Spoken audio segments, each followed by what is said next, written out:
Welcome to this week's Torah lesson. This week's Torah portion is Parsha's Tavo, which is interesting because we're right here in the land of Israel, facing the Har HaBayis, where the first two temples stood, and God willing, very soon the third temple will be there.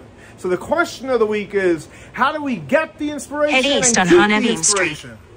So in this week's Torah portion, Parsha's Tavo, the Torah says, when you're going to come to the land, and we know the famous teaching of the Baal Shem Tov.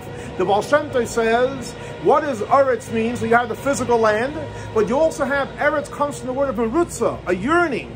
So the Baal Shem Tov says, when a person is going to come to the level where they're going to have a tremendous yearning, they're going to be inspired.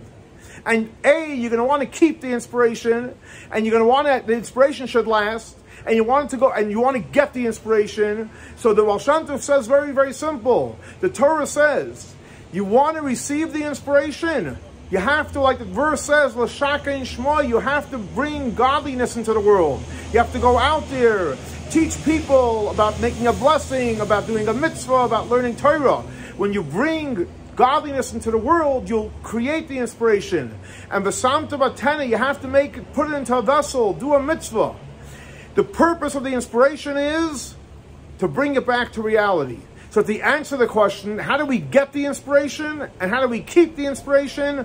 We get the inspiration, we keep the inspiration by learning Torah, doing mitzvahs, making a blessing. We will get the inspiration and keep this powerful inspiration in our lives every single day. Thanks so much for joining us for our weekly Torah lesson. This week's lesson is dedicated to memory of Baruch ben Aryeh Leib, Shlomo ben Yosef, and Rachel bas Lipa. May their souls be elevated by the Torah we're studying in their memory. Have a great and blessed week.